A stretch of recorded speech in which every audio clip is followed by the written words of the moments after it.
waiting for more people to come. Then I will perform 2 poems and then I will sing Malaika.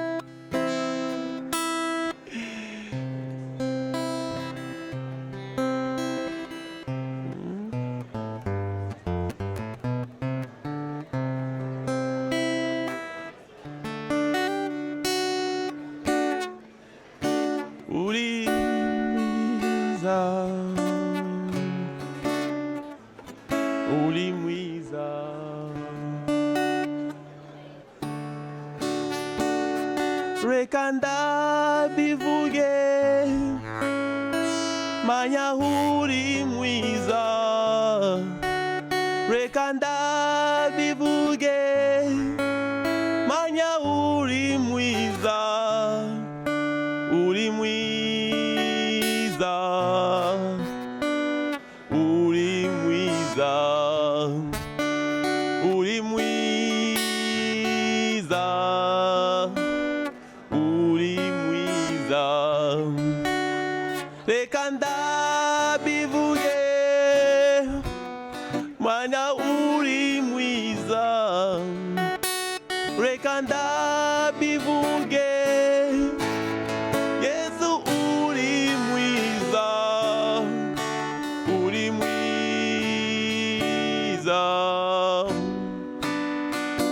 uri mwiza uri mwiza uri mwiza Rekanda bivuge mwata uri mwiza Rekanda bivuge manya uri mwiza uri mwiza uri mwiza uri mwiza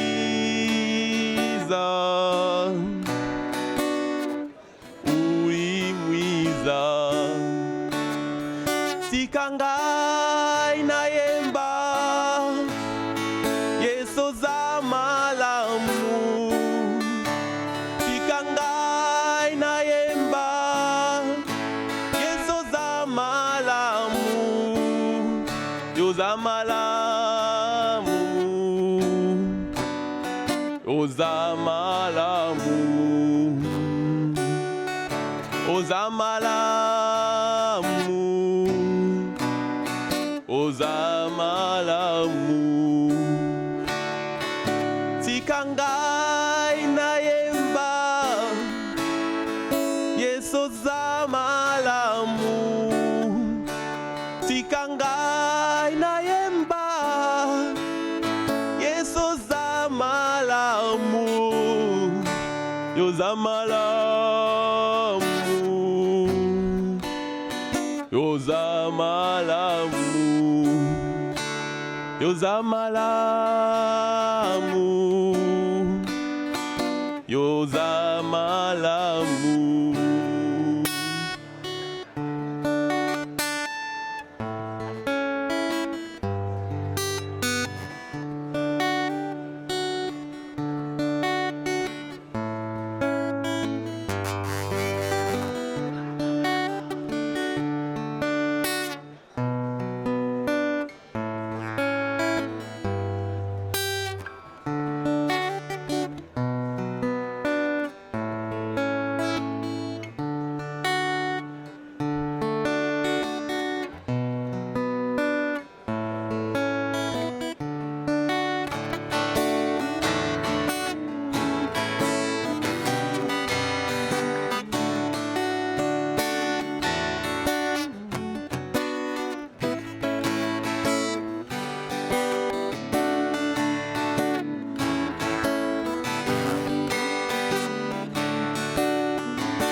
Mon dernier truc, ok. Okay, cool. Good morning, everyone. Good, so I hope you are enjoying the music. Oh, yeah. Thank you very much. So I was trying to attract your attention, before I perform for you, and then you will be enjoying the good conversation about Africa and the state of the region. So my name is Trésor Nzengu. I'm a Congolese artist and poet, and I live in Malawi as a refugee, so I'm so happy to be here. So I'll perform for you one song, which is my favorite African song, actually. It's Untitled Malaika. So.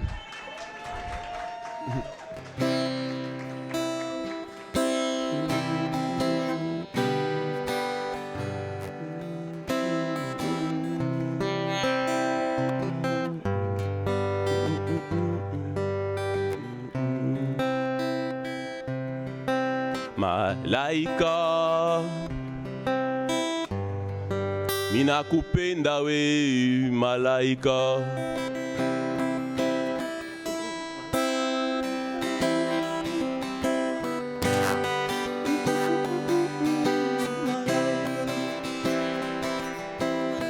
Malaika,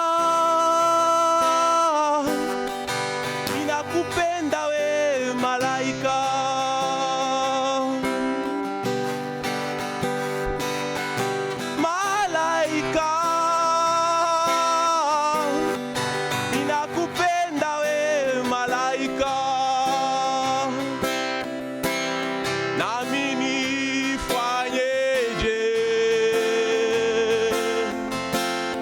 Kijana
fanyeje kijana mwenzio nashindwa na mali sina we ningekuwa we malaika nashindwa na mali sina we ningekuwa malaika.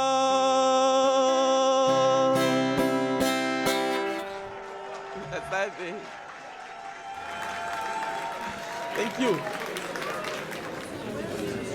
Good morning, ladies and gentlemen. Please take your seats. We are about to get started. Please take your seats.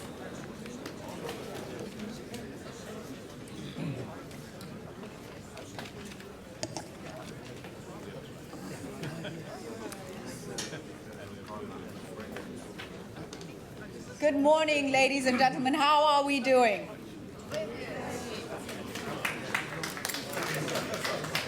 Thank you.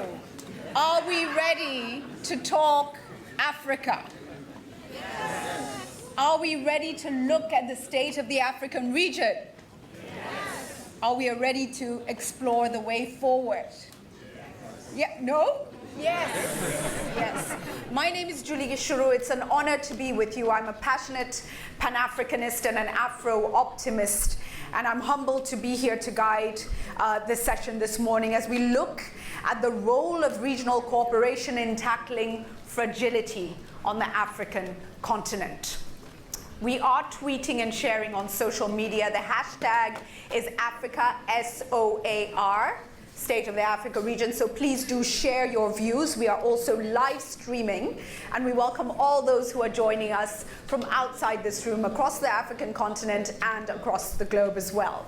Before we get started, I just wanted to recognize and honor the musician who played some excellent music for us a few minutes ago.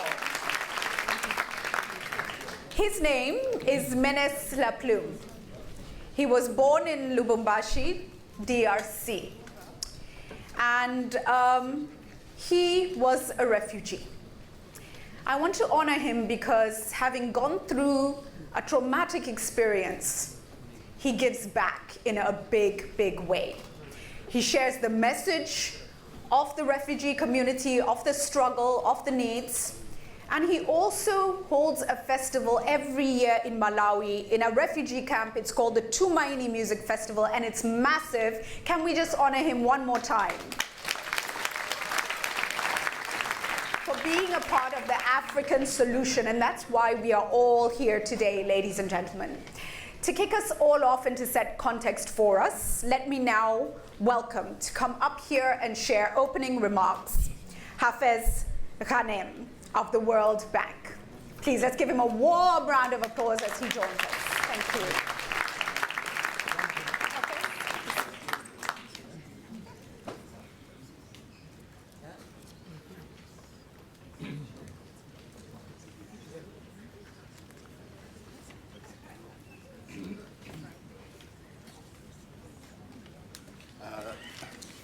Thank you very much, Julie. Good morning, honorable ministers, honorable Prime Minister, friends and colleagues.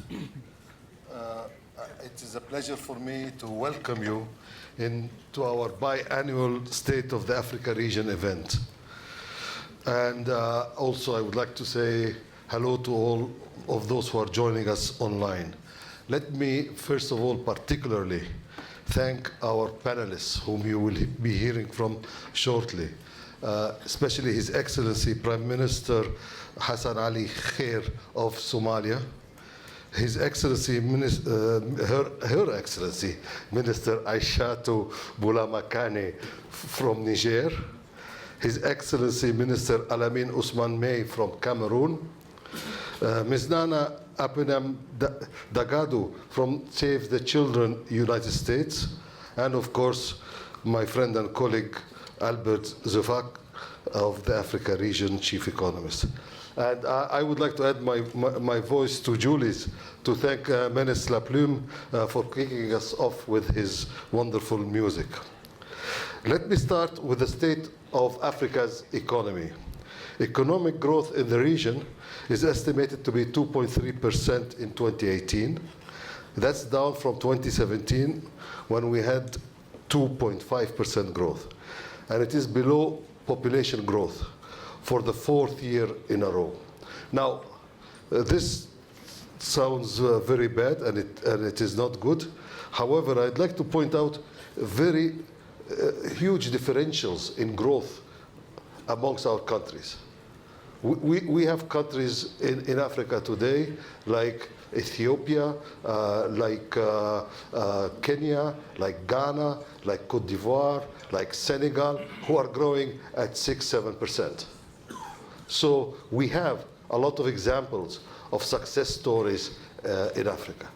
We also have countries who are, especially the oil exporting countries, who have been impacted by the decline in oil prices and who are growing or not growing at all actually, or who are growing at a very, very slow pace and bringing down the average. But overall, having a growth rate that is lower than the population growth rate is not a good thing, especially when you're trying to eradicate extreme poverty. I would like to remind everybody that while Africa has made good progress in reducing the rate of poverty across the continent, this has not been enough. In fact, with continually growing population, and the actual number of people living in poverty went up by over 130 million during the last 2 decades. So actually we've been bringing down the poverty rate, but the absolute number of poor people in Africa has actually been rising.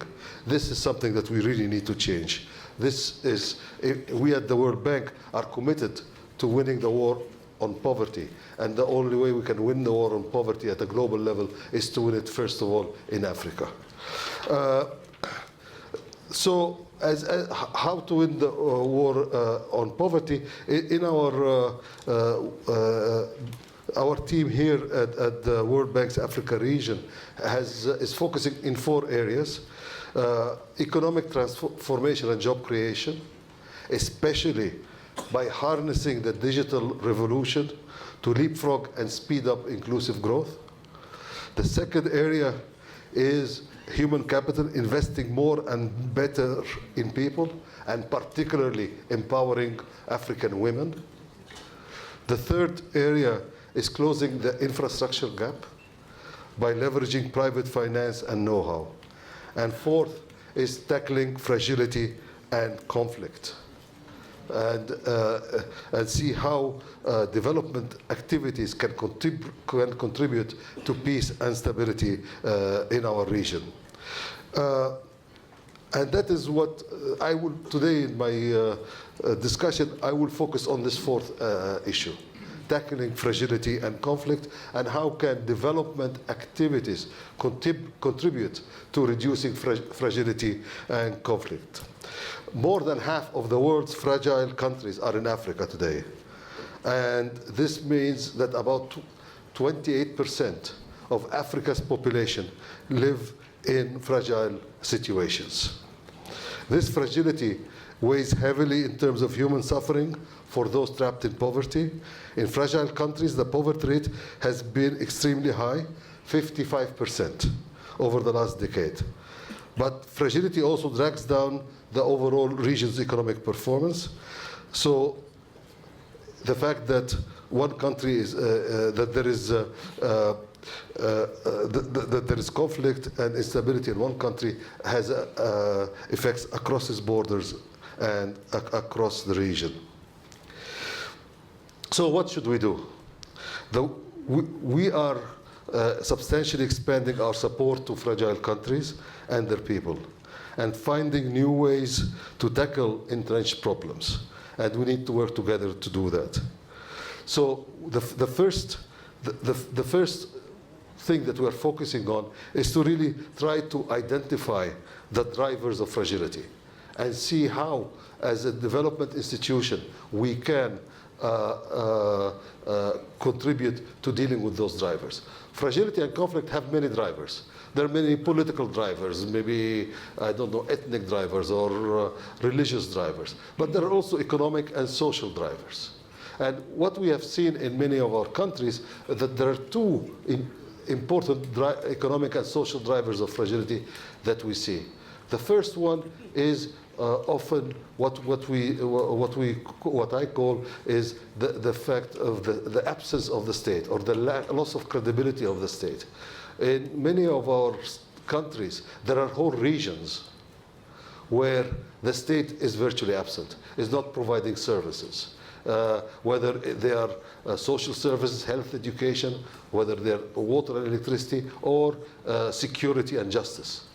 And when the state is not providing the services and nature does not like the void, other groups come in and take its place. The second, so this is the first driver of fragility, and we see it in many of our countries, whole lagging regions where the state is not present. Another important driver of fragility is what we see is loss of hope for the youth. The youth feeling that they don't have hope for a better future, that they feel excluded, and a strong feeling of injustice. And so those two drivers are things that we as a development institution and with our partners in development and with our counterparts in government who focus on economic and development issues, these are areas where we can make a difference, and these are areas where we would like to do more work. The second point on fragility that I wanted to highlight, other than looking at the drivers, is really the importance of looking at fragility from a regional or sub-regional perspective. The conflict and fragility do not stop at state borders. They actually, we see them, for example, in Africa today, conflict and fragility do not stop at the borders of Mali. They cover the entire Sahel. And so it is important for us to work together in a regional way, and that the countries in every sub-region work together to deal with those things. Let me, so the examples of regional approaches are in the Horn of Africa, the Sahel, and the Lake Chad Basin. The Horn of Africa is home of around 180 million people, and today we are seeing strong political leadership helping to bring countries closer together. One of the strong political leaders of the Horn of Africa is sitting with us today, the Prime Minister of Somalia. And this strong political leadership in Ethiopia, in Somalia, in Kenya, is bringing about major political changes in the Horn and hopefully moving the Horn of Africa towards greater peace and stability. Now what we need to work together is to see how this political movement can be translated into economic dividends for the population. For this political change, for this political transformation to be successful and to be sustainable, it is important that it leads to real, tangible results. And that is one of the things, that is an area where we're working very closely with the countries of the Horn and hopefully, and with our partners. And I see one of our key partners sitting here, Stefano from the European Commission. Welcome. So working together, we really need to support those countries. Similarly, in the Sahel, we are supporting the momentum created by the G5, Mauritania, Mali, Niger, Burkina Faso, and Chad. And we have the Honorable Minister from Niger with us today. I'm so happy to see her here. Instability and fragility in the Sahel are driven by land pressures from rapid population growth and environmental degradation, almost half of the population of 80 million people in the Sahel are under 15 years old. And there is a lack of economic opportunity, particularly for young women and men, creating a regional fragility trap. Across the Sahel, over 2,000 schools have closed due to persistent insecurity. That means that 400,000 children are not in school, and over 10,000 teachers are out of work. Fertility rates in the Sahel are among the highest in the world. Adolescent fertility rates in the Sahel are almost twice as high than the average for the rest of Africa.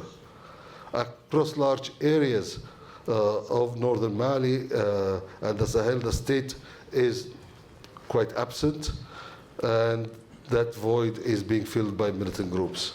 We are working together with our partners, with the G5 Sahel Alliance, and focusing precisely on supporting and rebuilding those areas. I'll give you one example of the type of project that really deals with the drivers of fragility, and that is the project in Kona in Mali.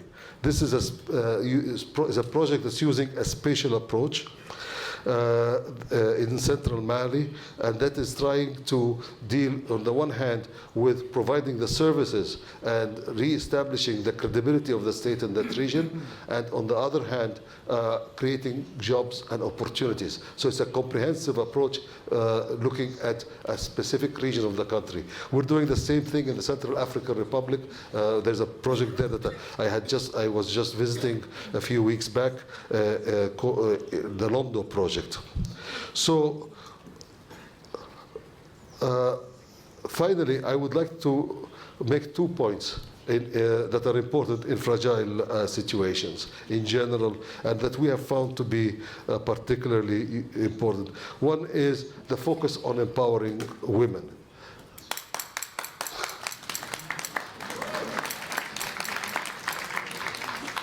Oh, I should have said that earlier to get more applause. Okay, let me tell you why the focus on empowering women.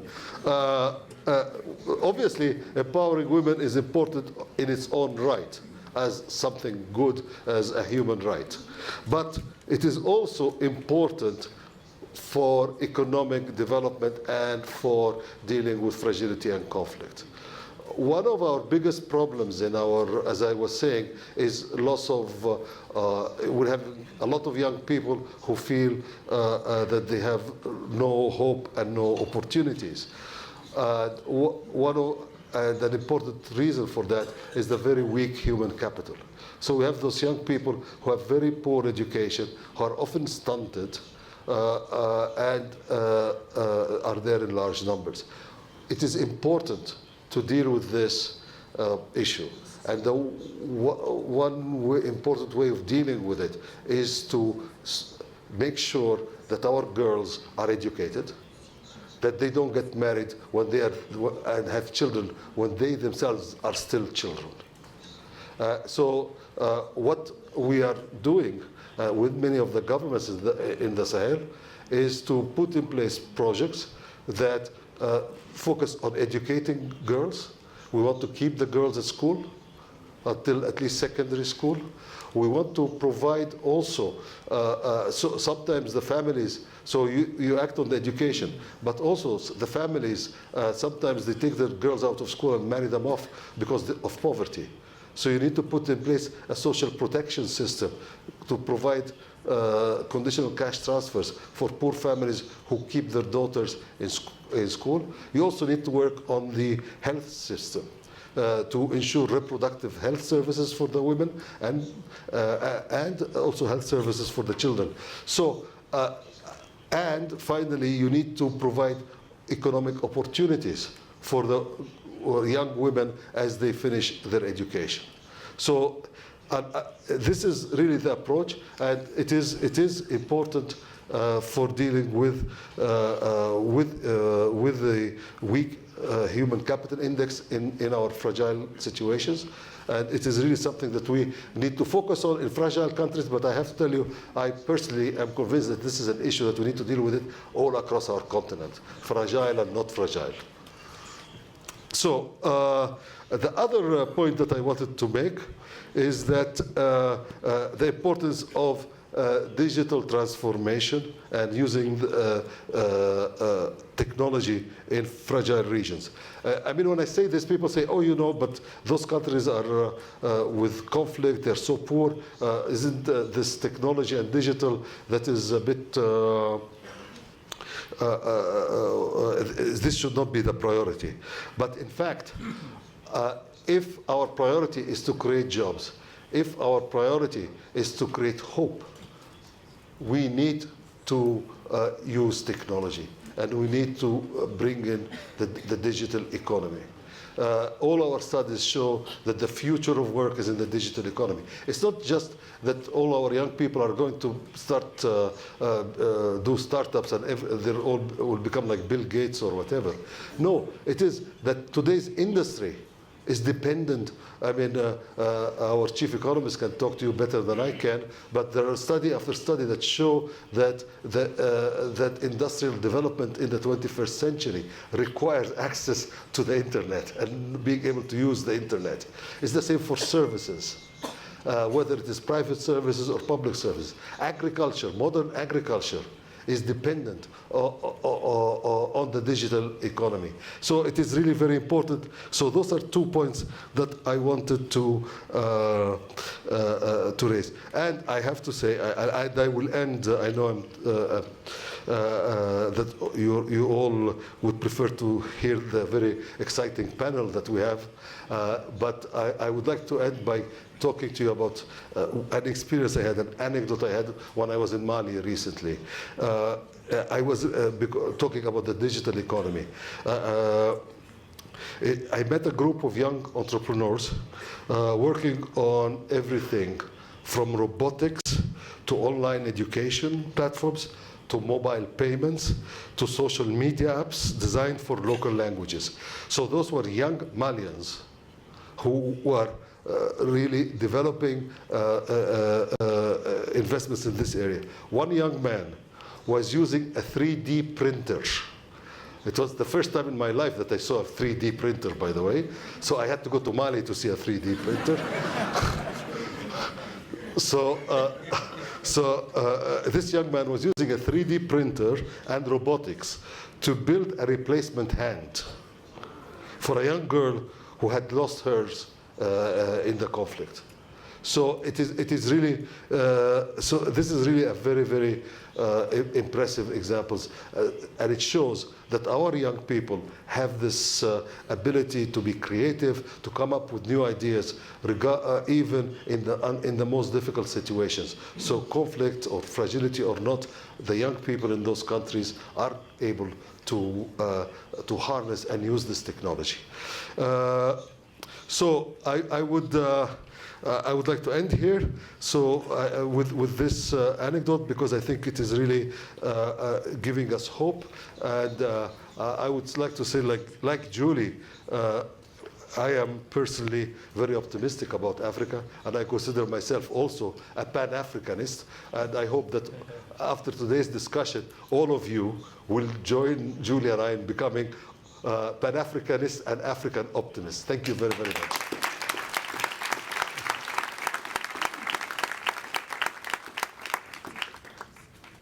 Thank you very much for that opener. And ladies and gentlemen, do we really have a choice?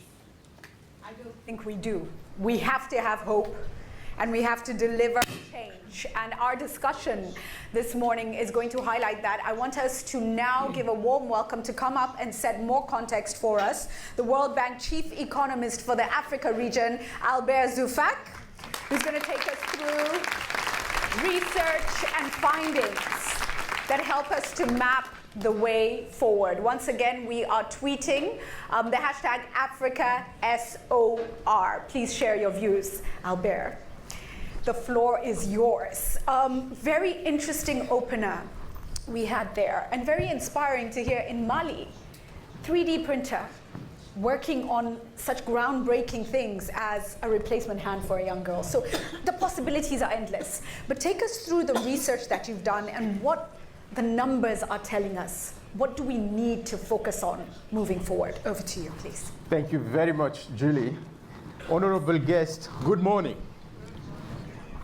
Well, let me first say that the 19th edition of the Africa's Pulse that we are launching today not only updates our macro outlook, but also discusses what is holding back African growth. But not only that, we actually share a couple of opportunities to take us or to move us forward. And the digital revolution is actually one of these opportunities, as Mr. Ghanem has clearly said. Now, in terms of growth and macro outlook, when we last met, it was in Bali in October of 2018. And then we were projecting that economic growth for sub-Saharan Africa in 2018 would be around 2.7% in average. We were then hoping that in 2018, economic growth would be above population growth. But this morning, I have to say that my optimism, because I'm an optimist too, my optimism has been tested somewhat in the past year. Growth has been sluggish. And as a consequence, we have now downgraded our growth estimates for 2018 to only 2.3%. That's 0.4 percentage point lower than October. And that's actually very significant, Julie. Now, for 2019, we are projecting that sub-Saharan Africa would grow in average only by 2.8%. So, Julie, I think we need to pause a little bit and start, asking ourselves some tough questions. Because 3 years after the crisis, the 2016 crisis, our growth is still hovering below 3%. And 3 years in a row, and just like in 2017, our growth is below population growth in 2018, which means technically that, in per capita terms, we're moving backward.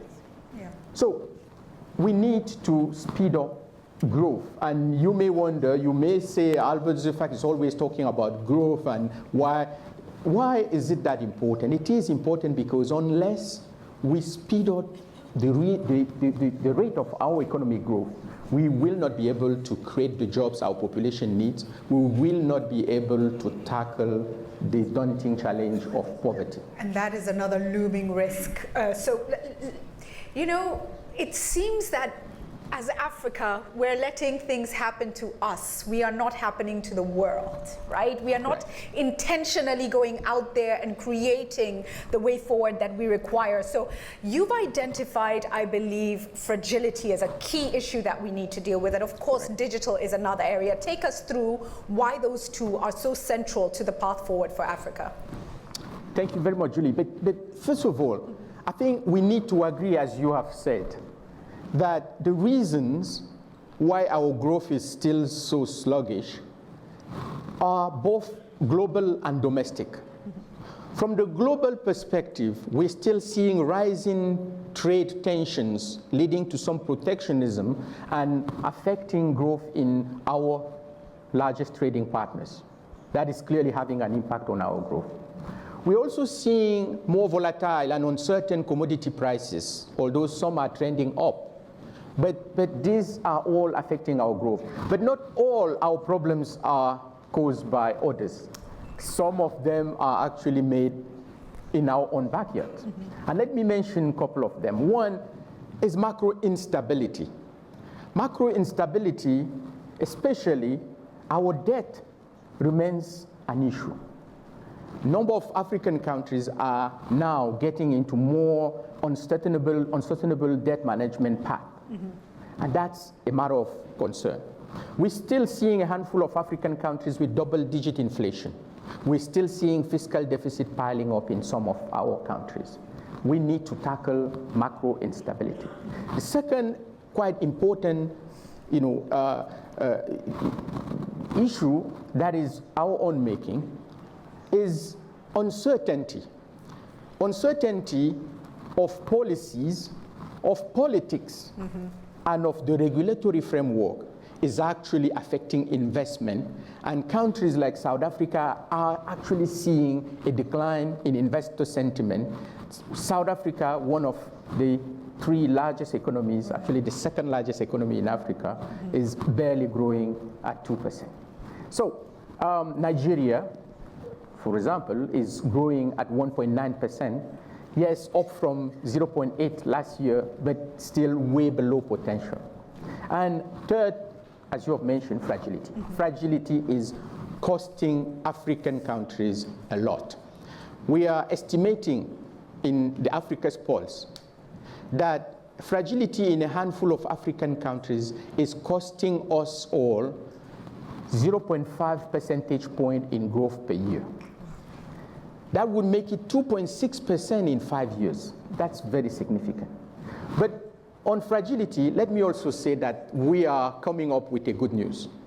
The good news is that it's not a fatality, and it can be overcome. In fact, 2 of our top performing economies, Ethiopia and Rwanda, were fragile not that long ago. And a number of African countries that are still growing above 5% are probably not classified in the fragile category, but are all affected by fragility. So there is hope that we can still work hard to maintain growth in fragile environment.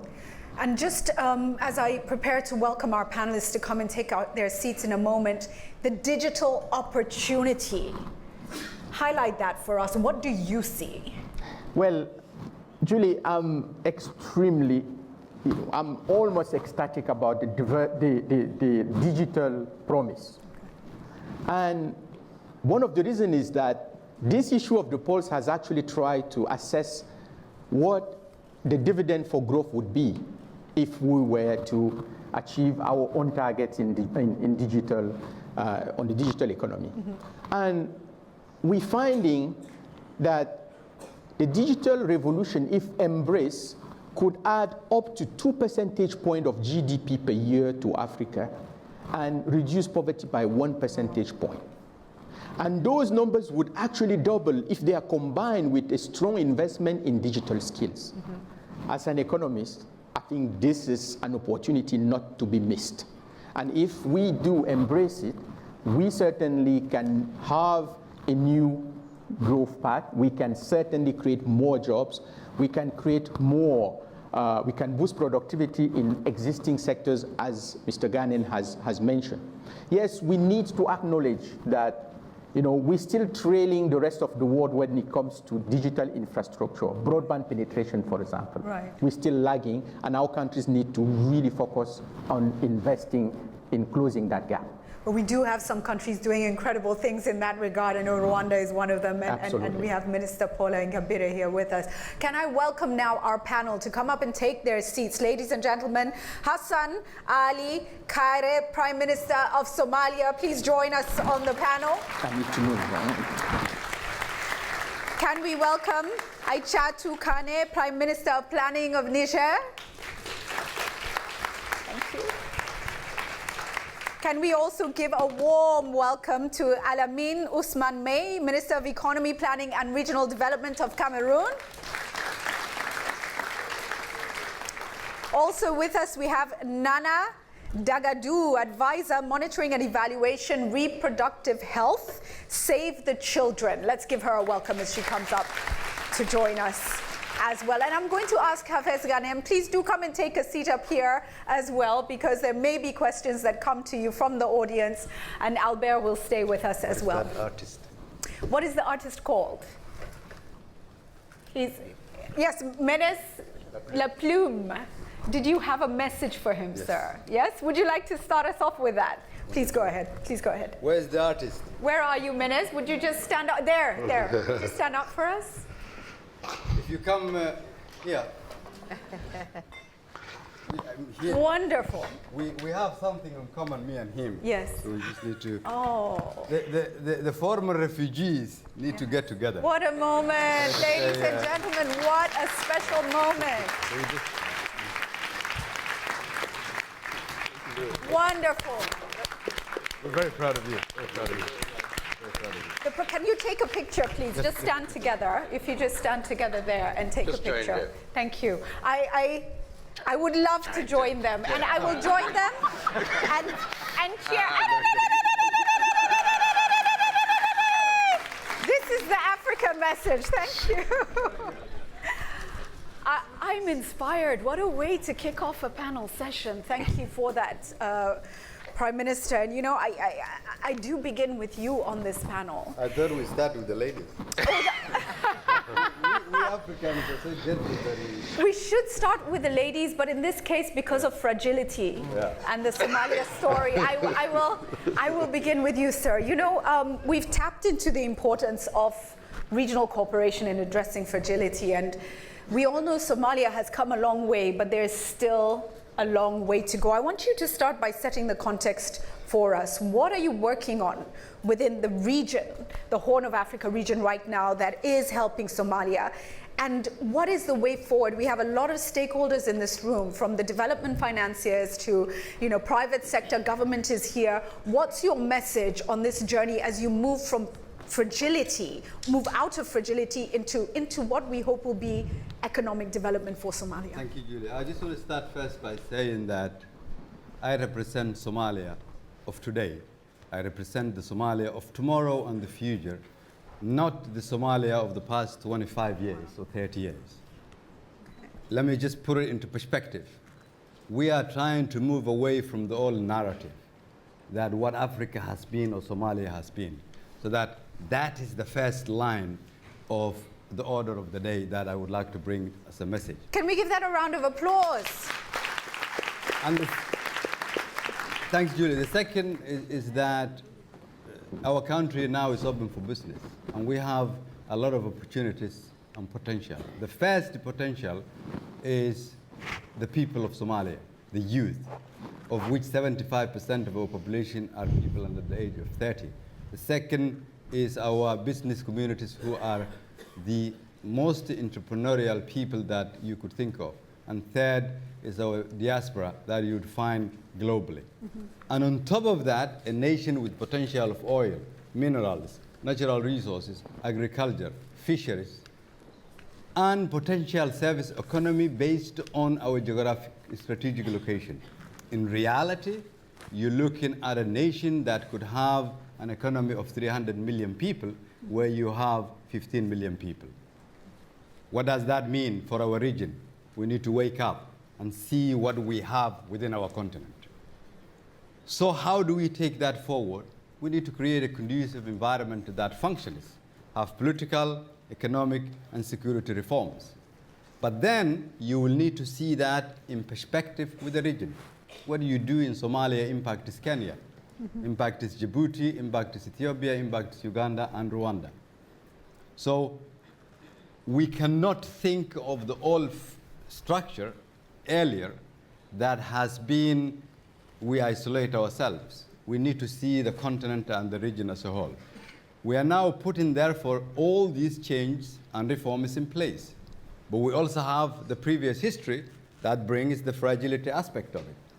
Investment is critical, but timing of the investment itself is the essence. That is why we ask our partners to prevent fragility and not to deal with it, and invest at a timely manner. And those of us in the region as leaders now, our president and the rest of the regional leaders, we've come together and we put in place processes where we are trying to grow our economy.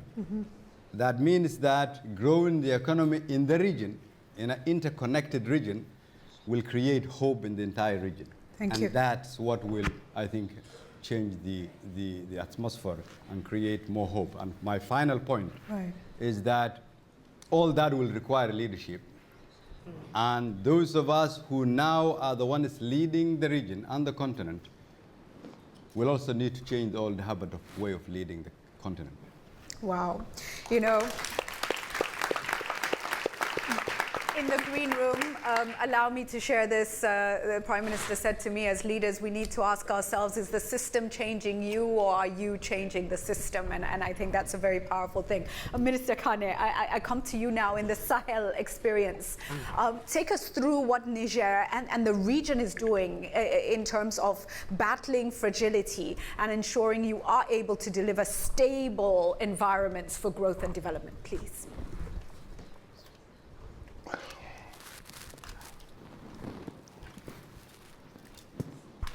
Merci beaucoup.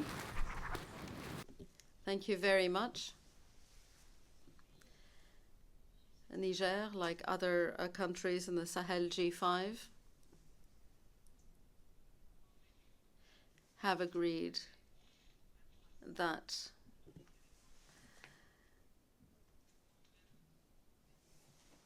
some deeply entrenched issues in the area had to be faced. The G5, Burkina Faso, Mali, Niger, and the other G5 Sahel countries. In addition to climate shock, we had to face a security shock, and we needed to respond immediately.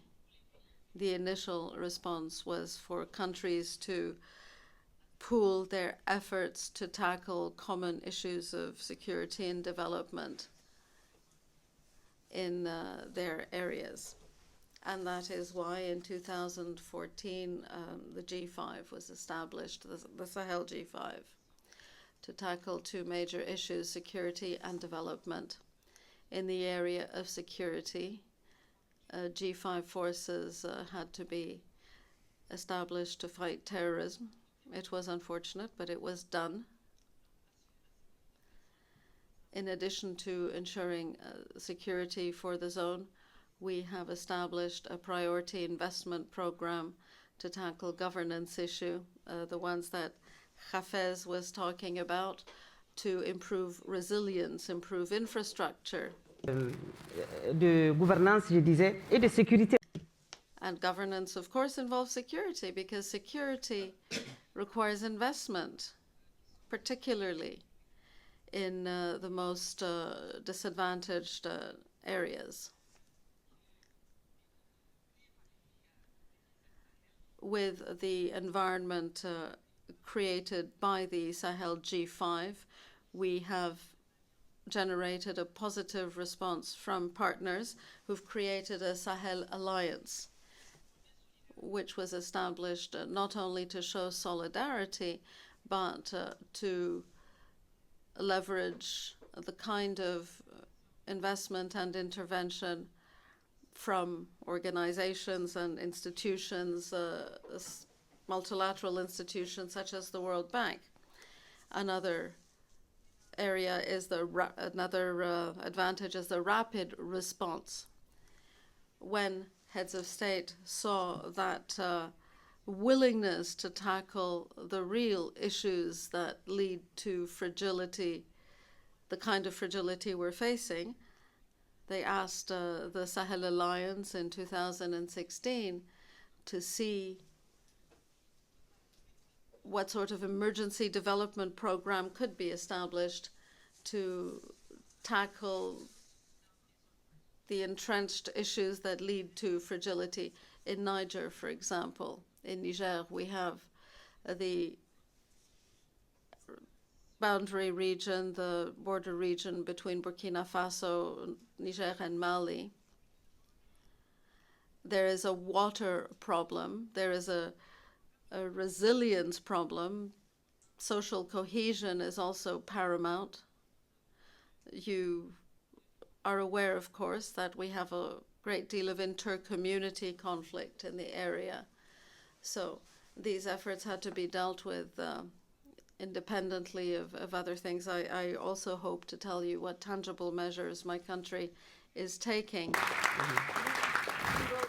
come back to those measures and just to say that getting to the root causes of a lot of our conflict is central to solving our problems. Let me come now to the Cameroon experience, Minister. And of course, your country has been home to many refugees. You understand the issues of fragility. From your perspective, what must we do to tackle this issue and deliver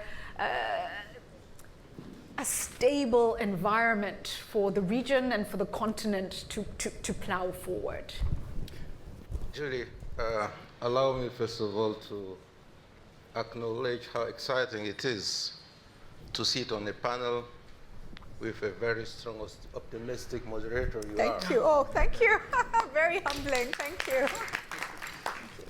We are all sitting here because we believe in the continent. Because we want to make the continent, not the continent of the future, but the continent of the present. Mm-hmm. And it is possible despite the fragilities, the difficulties, the challenges we are facing. To talk about my country, our experience in dealing with some of the challenges, we want to, first of all, give an answer to the why, and then to what we are doing. Why? Because we believe solidarity, hospitality, and being in full compliance with our international obligations is very important and dear to Cameroonians. Mm-hmm. We cannot think of Cameroon without integrating our neighboring countries. And I have first mentioned two important directions that will lead to stronger development of our continent in an inclusive manner. I just want to substantiate at this level, this point. It's about addressing regionally, sub-regionally, the concerns, the challenges of nations together. Mm-hmm. But to come back to Cameroon, we are host of almost 500,000 people, refugees as displaced and displaced people. This is a huge pressure, socially, financially, economically, environmentally. We do our best at the national level, providing not only refugee camps, educations, health to these people. It's not enough to deal with this at the national level. And 4 days ago, I signed with the World Bank a financing agreement of $190 million to support these people displaced as well as refugees. Just to show that the initiative at the national level, which is a very strong commitment of our country, is leveraged by the support through the refugee sub-window at the level of the World Bank. This shows that we need to address these issues globally. We need to see our efforts join, and we need to address the issues of today and tomorrow. Hafez mentioned two aspects we are dealing with at the national level and with respect to our international commitment and support. Presence of state and delivery of services. At this level, with respect to Boko Haram issues, we have an approach that's going to address the security issue with multinational forces. This will lead to bringing back security, peace, stability, and the presence of the administration. But this is only the first part. The second and probably the most important part is to give prospects, horizons to the people, economically. And this is one of the things we are doing with the World Bank.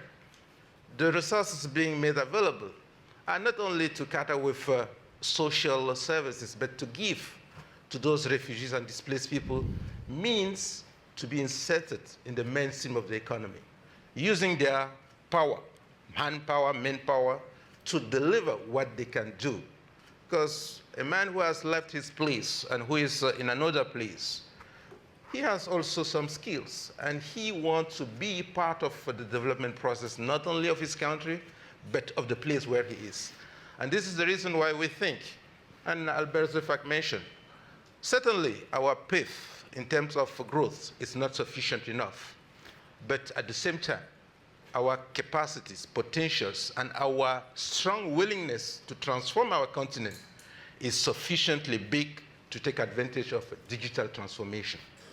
Digital will cover all the activities as enabler, because agriculture will not be possible efficiently tomorrow without digital transformation. Commerce, health, education, you name the rest.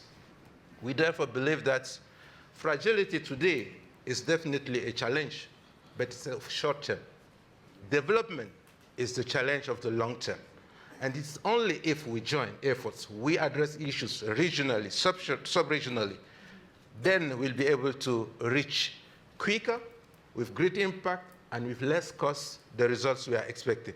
This is what we are trying to do at the national level, but we do believe that Cameroon cannot go further, faster, because if it's doing it alone, it's not sufficient.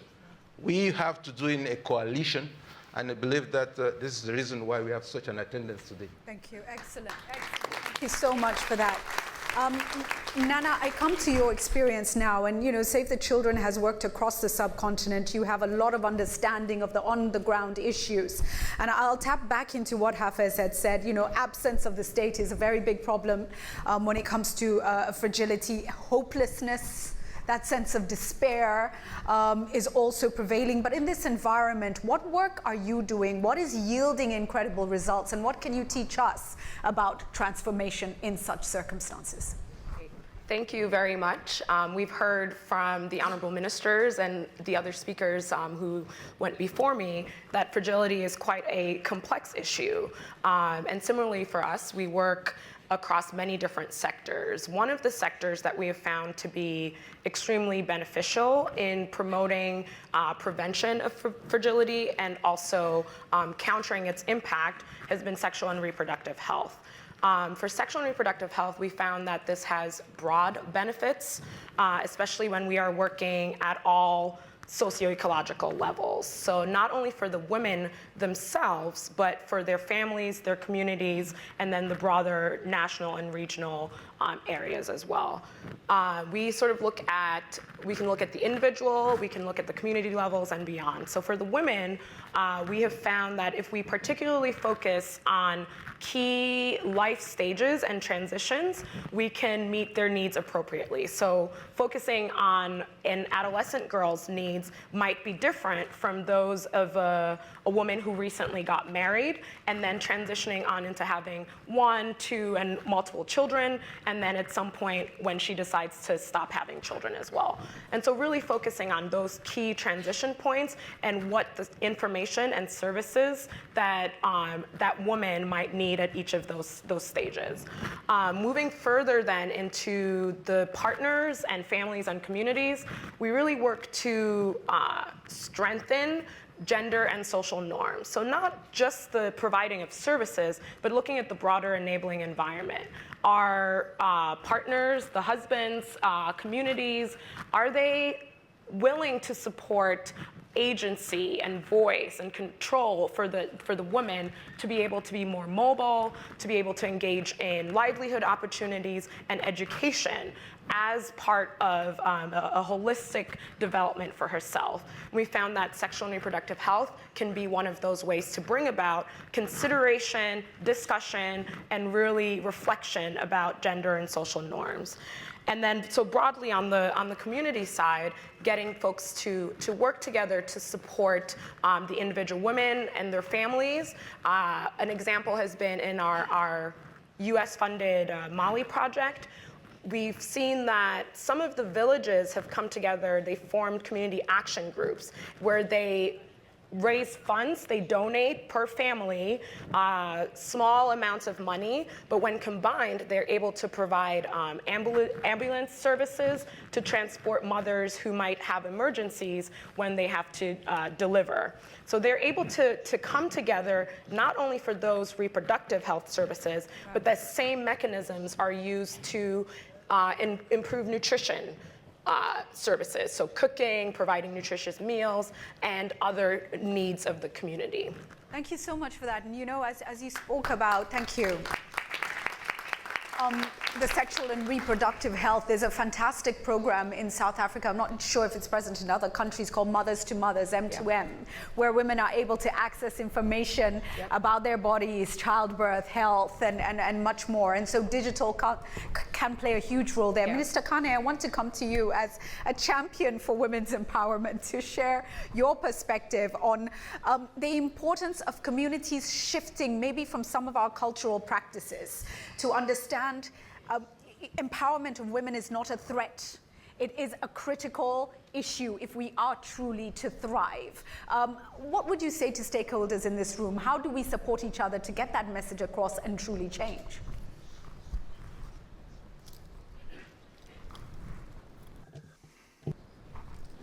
Well, thank you for the question.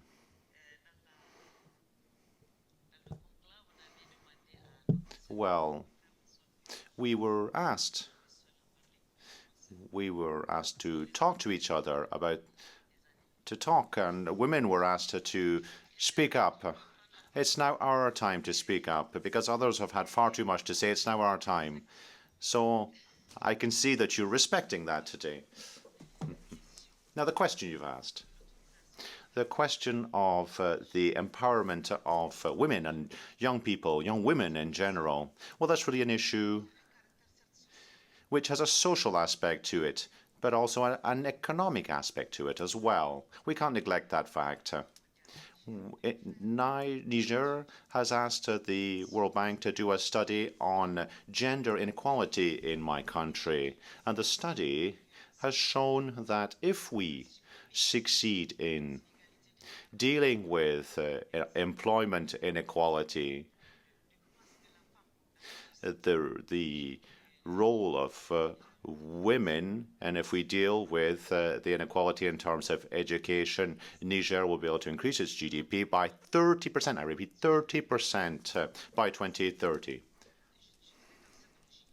So that's the backdrop, because Niger is undertaking a reform process. We've passed new legislation. We've been very, very bold. These are sensitive issues, population issues in a country like mine, which is 90% Muslim, is really sensitive. The president of the country has stated that we have to try to put an end to childhood pregnancy, childhood marriage as well, because the average number of children per women in 2012 was 7. We want to bring that down to 5 in 2025. That ambition really has to be supported, and it is being supported. It's being supported by our partners. We're undertaking a reform process, as I've just said. Education of young women, young girls. That's very important for us. We have to educate them. We have to keep them in school, at least until secondary school level, as you have said. Why? Because education will allow women to be properly educated and therefore enable them to plan their lives based on a clear vision of their future. But it also allows us to put an end to childhood marriage, to put an end to childhood pregnancies as well. That means that through education of young girls, we can really succeed in our population transition. There's a program in Sweden, for example, which is a response to fragility, and it's mentioned in the report. Now, this program allows us to create the conditions to help young girls to get an education.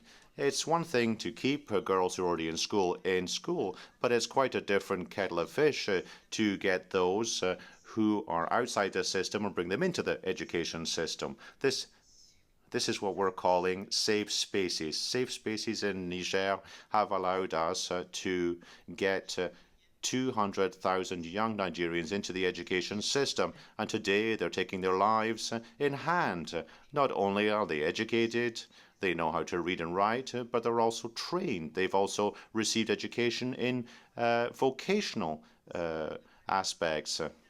Family planning, you mentioned that as well.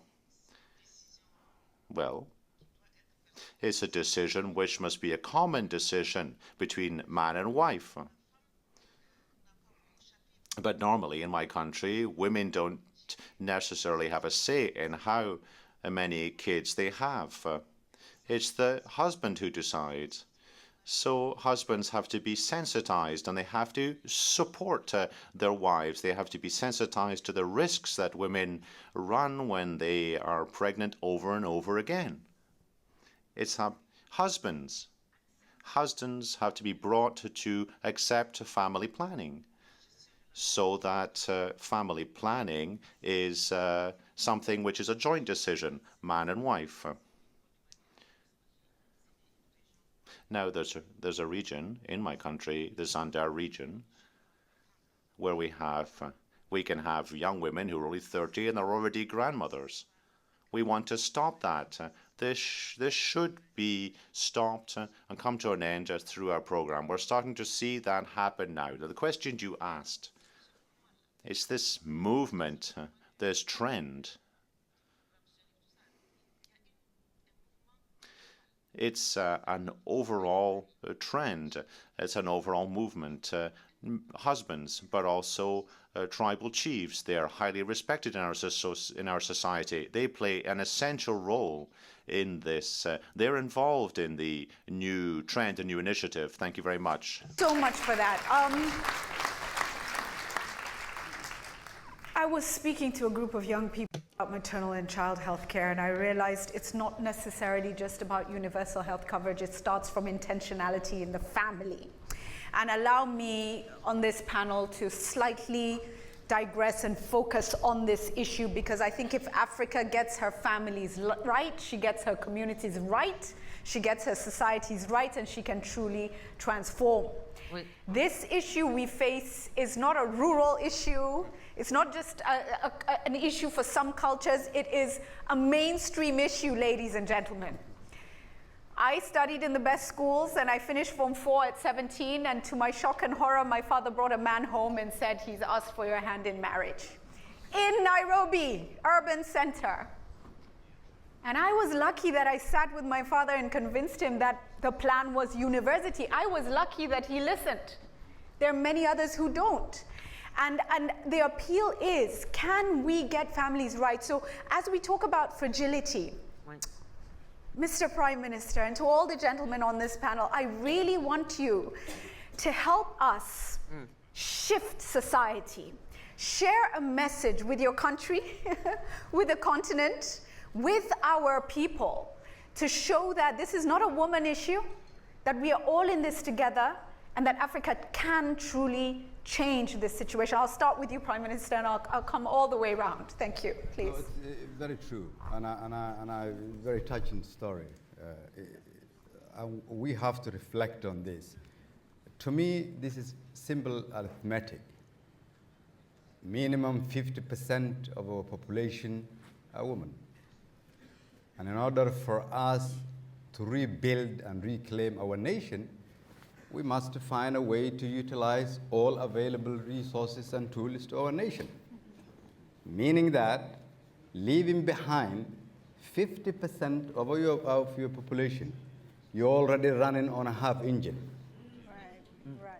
So realistically for us to compete and to rebuild our nation, we cannot use half of our nation. So that should in reality be the setup of the order that we want to see.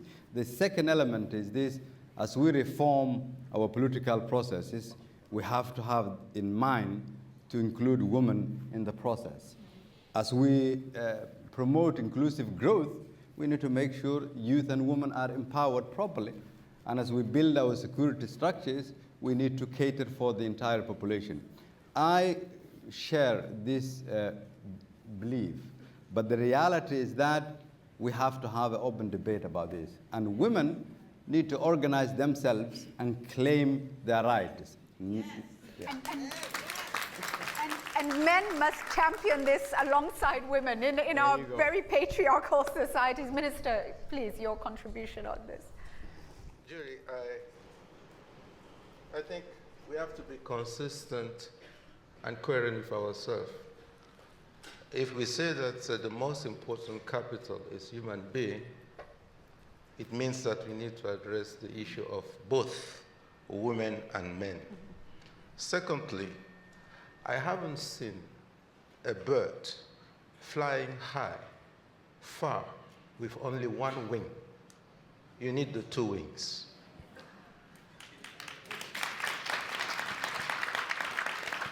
We have so far not benefited enough from the input of a very strong majority community of our world, which is women. They have to take their place and deliver what they can do best to supplement what people have been doing so far. It's clear to me that the prospects of the continent, Africa we are talking about, the prospect of the world, if we are to address all the challenges we are facing, and the minister from Niger mentioned it, we have some obstacles, historical, traditional, religious, which are preventing women so far to sit where they have to sit.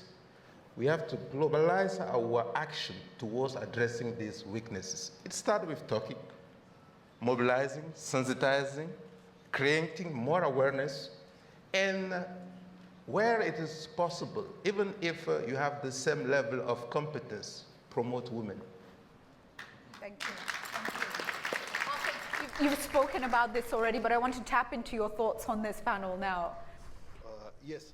Well, I'm not going to repeat what I said, my point of view. I want to make one important point. First of all, it is great that we are actually digressing and talking about this issue in this panel.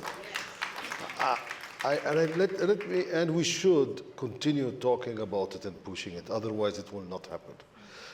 When I started raising the issue of women empowerment, the importance of female reproductive health services, and so on, the first reaction from many of my colleagues at the bank was, be careful.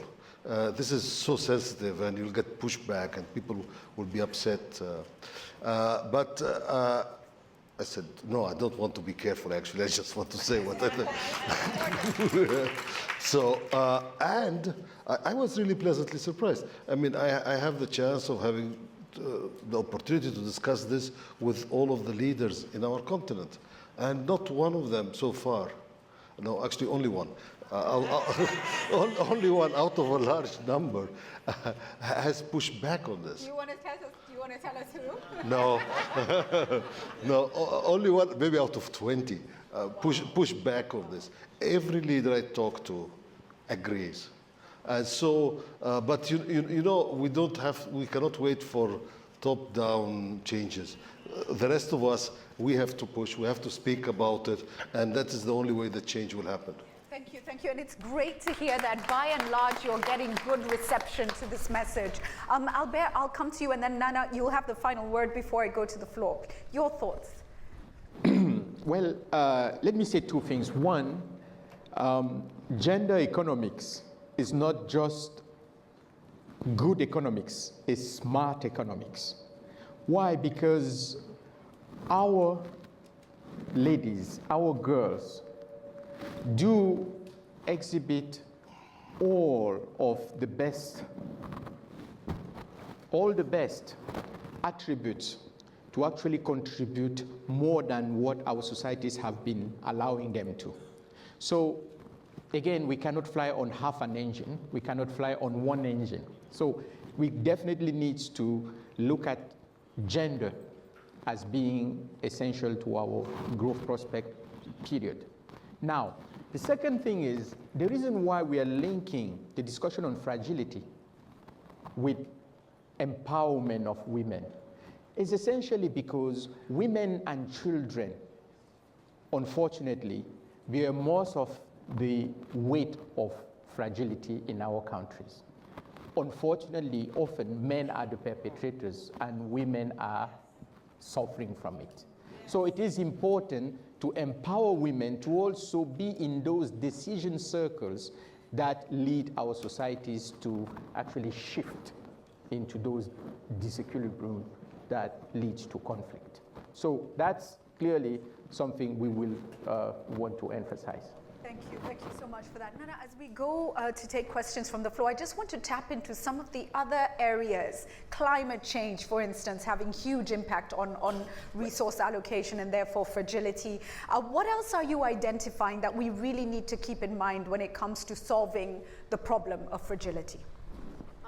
Thanks, Julie. For us, it has really just highlighted the need for partnerships and collaboration. So dealing with regional government and civil society partnerships.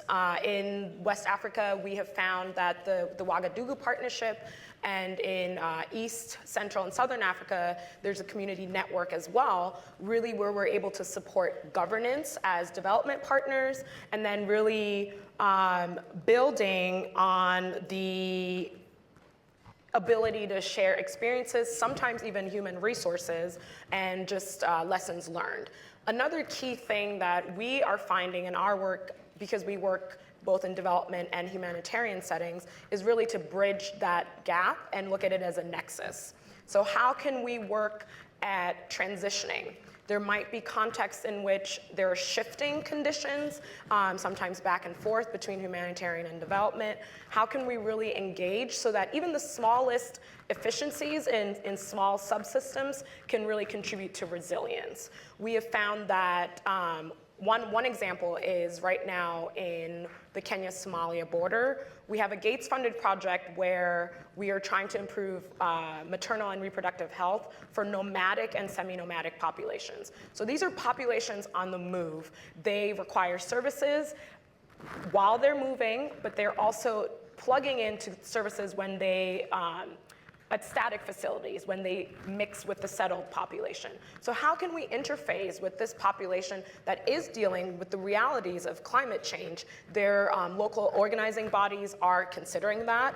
They are also looking at the issues of security. So all of that is in the mix while we're trying to basically create a system of mobile community units for them. And that has been really interesting and challenging, and is the way of the future of really bridging the humanitarian and development nexus. Thank you. Absolutely fascinating, because we do have ecosystem issues, partnerships absolutely critical, and people coming in to bridge the gaps where they have the competencies. Let me open to the floor. We'll try to take 3 questions. If we can, we will take more. So gentlemen, right at the front, then I'll take the lady in green there, then I'll look to the 2 sides of the room. Thank you. Good morning. My name is Femi Akibi. I'm a Nigerian. I'm glad to be here, and I hope the day will come when all Africans will speak in one language without a translator. Second, as we speak about the fragile state of the African continent, a lot of things that is the undercurrent of our fragility we're not discussing. 1, 1844 scramble. The continent is too small individually to compete. We have the issue that we haven't even changed our names. We haven't changed our boundaries. We don't have the same banking system. If we are going to look at the international scene, we have to look at the colonial park, who took 500 billion from the African country every year for what is called a colonial tax. The issue of having right to our procurement, the right to our military systems. Those are the things we need to start to look at. Second, in Nigeria, for example, a country of about 180 million people, we are using 70% of our oil income to pay interest of loan. There are no countries in the African continent. We are lying to ourselves. We have flags and we have national item. Until we address our border issue, fragmented issue, boundaries issue, and so on and so forth, we're not going anywhere. The quicker we return to a framework that is African-based, based on our culture, tradition, and our economics, then we'll be free. Thank you. Thank you very much. Thank you. The lady in green, please. Hello. Good morning, ladies and gentlemen. Madam Kijuru, Vice President of African World Bank. Before I say anything, let's give a hand to the Vice President of the World Bank, because I've never had any Vice President speak about empowerment of women. Let's give them a hand. Now, I'm based here. My company is called Segueros International Group. I focus on agriculture, and I'm based here in Washington, D.C. As an African woman who grew up on the land, African women are farmers. African women don't need economics, though. The only thing they need money, a bush, because they know how to kneel down and make the food for the children and themselves. Though we are going digital, the telephone is not going to go in the farm and make the food. So, Mr. Vice President, what I can ask, with the IFC, I don't know if they are here, let's put more money into farmers, especially the local farmers. I'm happy World Bank has included farmers. I come here all the time, and I want you to give me an appointment so that I can come to your office and show you my paper. Thank you. How are we? Can I thank you so much. Can I ask, is IFC in the room? Is anybody here from IFC who can know? But it's an excellent point, and I think the issue of putting money into local farmers is a really key issue for transformation of the continent, and we'll bring that to the panel. Let me see hands on this side. Yes, there's a gentleman, a young man right at the end.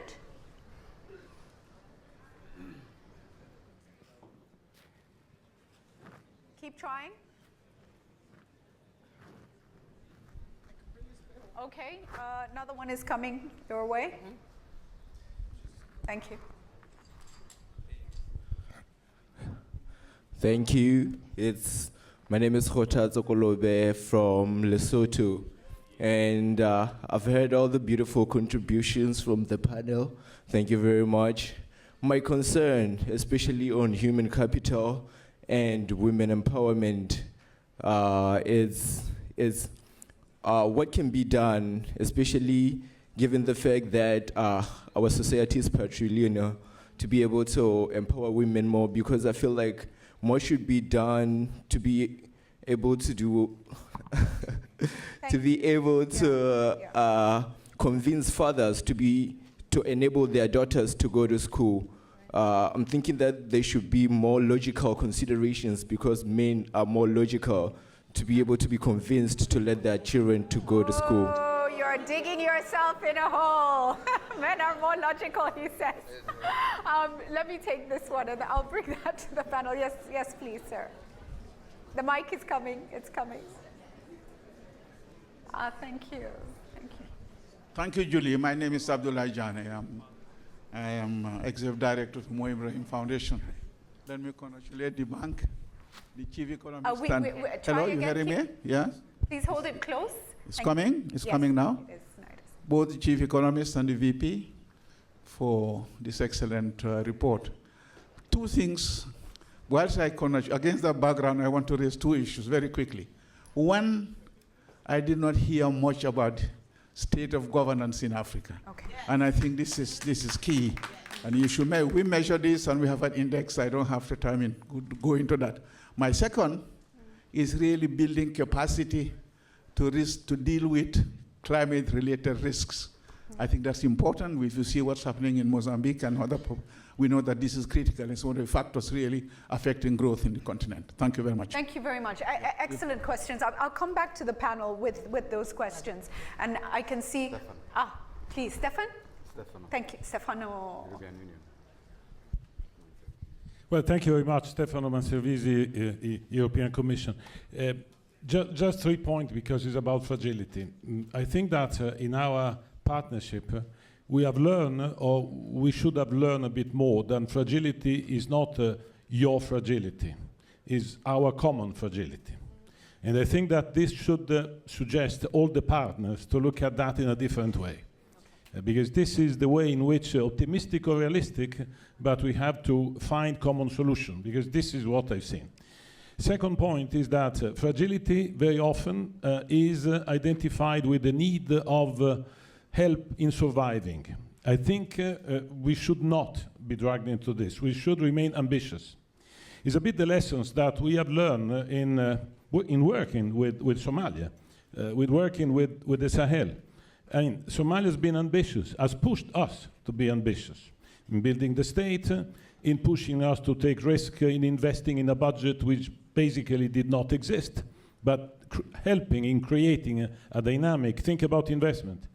And the Sahel being ambitious in taking its own security in the hand with the G5 joint forces. I think that this be ambitious and not just remain at the level of survival. Yes, humanitarian is necessary, but is resilience building, which is important, society and institution. This is the second point I think I would like to underline. And the third point is about the region. And the region is wider than the border only. I mean, the region could be very far away. I think that a region which is very much close to certain fragility is Europe. And therefore we have to work in order to manage this common space which is driven by this.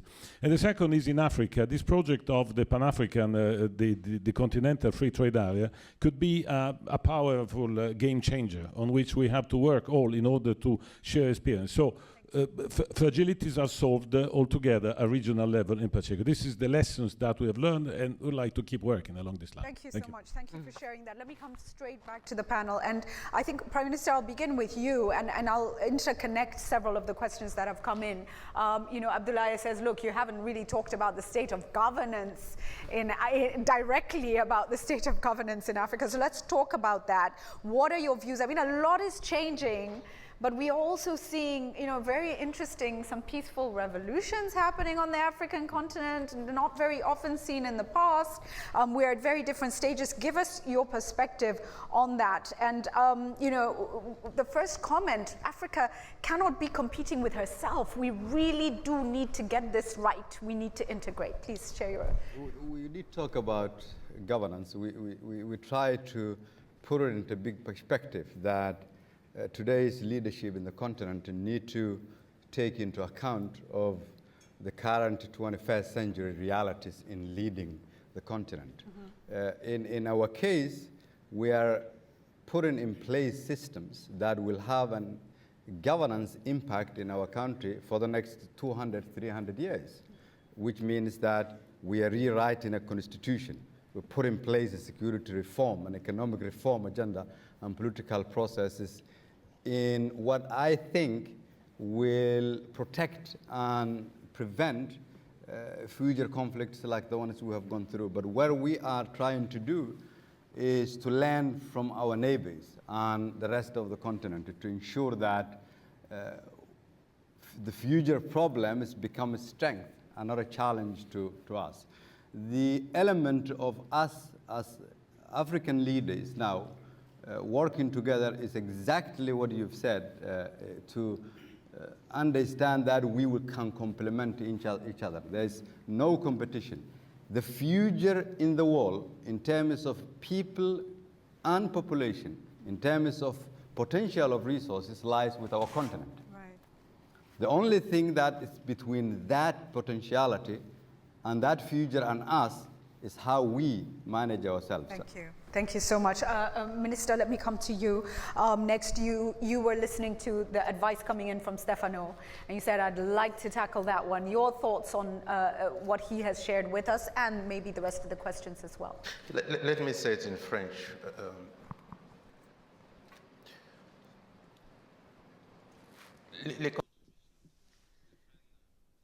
The contributions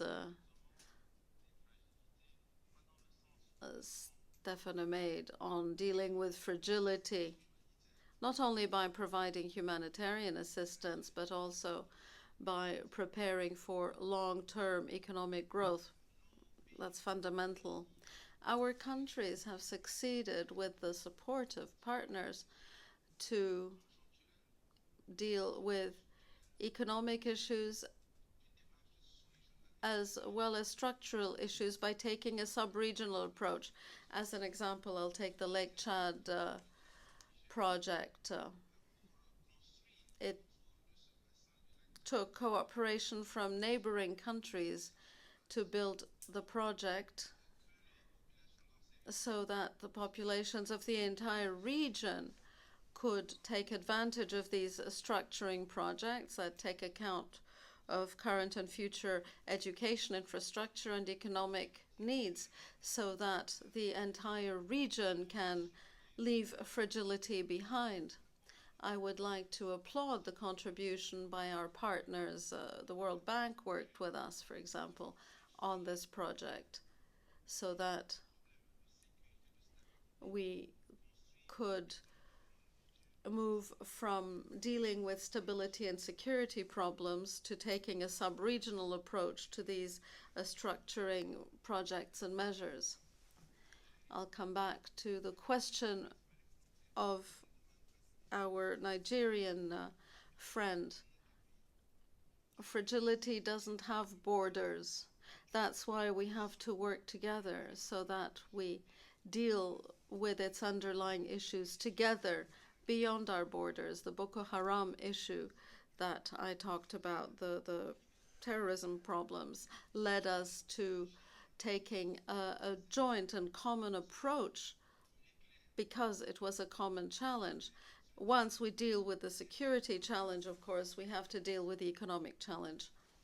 Now, on to the last point, governance.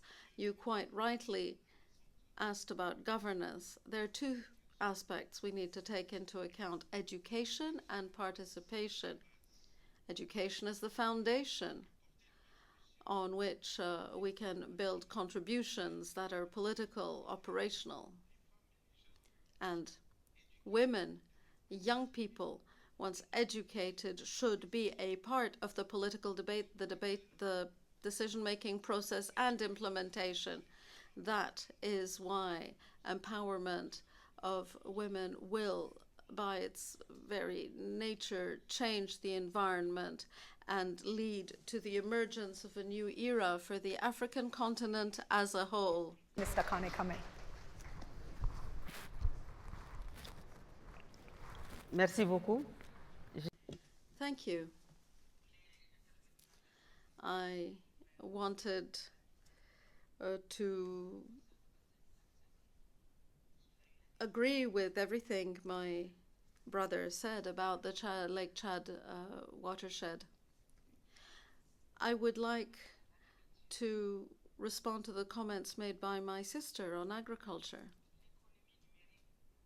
The digital economy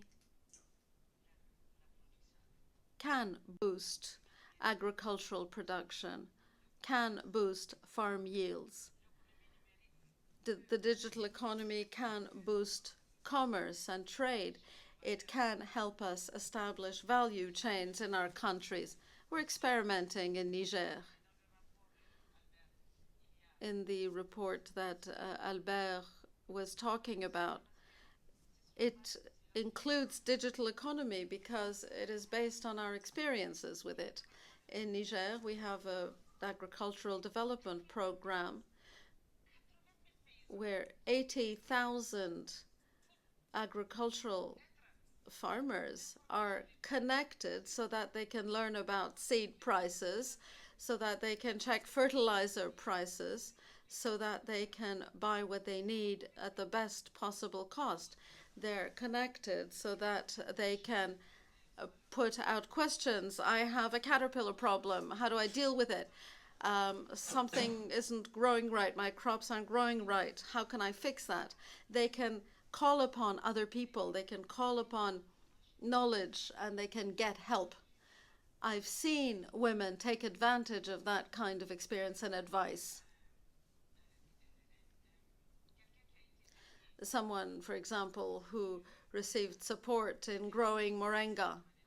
He's got a vegetable garden, but focuses on moringa. He had an irrigation problem, and through that project, we were able to hook him up with a solar energy system for drop-by-drop trickle irrigation, and he was able to deal with this problem. This is to tell you that the digital economy increases, accelerates growth in the agricultural sector. use this digital economy to transform the continent. It's ensuring it connects to our challenges. Yes. Our time is up. We only have a few minutes, but Nana, I want to come to you, and Albert, I'll get a final word from you, and from Hafiz as well. Nana, on the issue that has been raised by a young man from Lesotho, he's saying, you know, we know the societies we live in, which was what I was trying to also emphasize. What message do you have for him? What can he take back, and what can we all take back in terms of how we can do this together? So it's certainly a challenging issue. I think there are several different factors and levels involved, but as a youth myself, I still fall in that category by AU standards, so I will claim it. As a youth myself, I mean, I think Save the Children, we really encourage youth to participate at every level of the process. I'm a researcher and also do evaluation, and so we even engage the youth in leading these evaluations and research. Really, you know, as you yourself have shown, just speaking up and stating sometimes the issues that you are facing as a story, sharing your own experiences has been really helpful. We've seen young girls in our programs who are able to speak up, but also it's about relationship building, right? So it's a partnership. We look at it not just partnerships in governments or regions, but also even in the home. So partners, parents with their children, families all together, and building on that, I think people are willing to listen, and sometimes you might be surprised. The norms you think are present may not actually be the fact. So no one may have asked a father what he thinks or what he desires, and when you start talking, you see, oh, maybe we have more in common than we thought, and maybe you just haven't had the chance or the space to share that concern and to also think together about solutions. And so really just partnerships. That's absolutely fantastic. And often it takes one voice to start the change. Albert, I just would love you to touch on climate change a little bit. We've had quite a few questions on social media as well, touching on that. And I think it was raised as well from the floor. The realities of climate change, our preparedness to deal with it. What message maybe do you have on that front? Thank you very much, Julie. Let me say one word on the question on governance as well, right? I agree with the guest mentioning governance. We should talk about governance, but we should act seriously about governance. You know, more than 20 years ago, President Wolfenson here at the World Bank said corruption was the cancer of development. Since then, the World Bank has gotten into that space. We have worked with countries to push back. But what is absolutely clear is that it would have to start from within the countries, and the World Bank alone cannot actually eradicate corruption. It has to be from within, and the World Bank can help. What we have learned is that unless it's really endogenous, it's not going to go away. We can help, but it's important to. Now, in terms of, one quite important point coming out of our report is that the digital revolution can also help actually addressing corruption and governance issues. Digital platforms can be used to better manage, domestic revenue mobilization, taxation, can also be used to have more transparency in public expenditure. It can be helped to also enforce accountability between citizens and government, and that could all contribute in improving governance. On climate change, I think it is absolutely clear that one of the drivers of fragility increasingly in Africa is coming from climate change. We need to anticipate, we need to move from a reactive mode and really start preparing our countries and making our infrastructure, our growth strategies resilient to climate change. Thank you. Thank you so much for that. You have the final word. I have the final word. Thank you. Well, actually, let me say two words. One, on the issue of Pan-Africanism and economic integration. We were, my colleagues and I were visiting the Silicon Valley last week, talking to technology companies and seeing how we can get them interested in investing in Africa. And I noticed that they were doing a lot of investments in India. And I asked, why you're going to India and not Africa? The response was, you know, India is 1.2 billion people. Africa is also 1.2 billion people. But India is one country. Africa is 54 countries with 54 different rules and regulations and 54 markets. And so the issue of economic integration, so that we can have one big market that is attractive and that is competitive, is a very, very important issue. Second point I want to make, I just wanted to support Stefano's point on being ambitious. As often we are not ambitious enough in Africa. We have to set to ourselves big goals, ambitious goals, and really work hard to achieve them. It is not worthwhile to achieve small goals. It is only worthwhile to achieve big goals that will transform the continent and will make everybody's lives much better. Thank you so much for that. Ordinarily, I share African proverbs, but there have been so many words of wisdom from this panel. I'm going to try to share some of those. You know, be ambitious, dream, go for it. Africa must. We have no choice. I think it's exciting that we have the African Free Continental Trade Area happening. Big things can happen. Let's move. We've been told Africa has been driving on half an engine. Half an engine, and look how resilient and strong we still are. Imagine if we had the full engine on. And then finally, for Africa to rise, we need 2 wings. One is not enough. It's been an absolute pleasure. Thank you so much. A big round of applause to our panel. And thank you all for joining us. Have a great day. Thank you.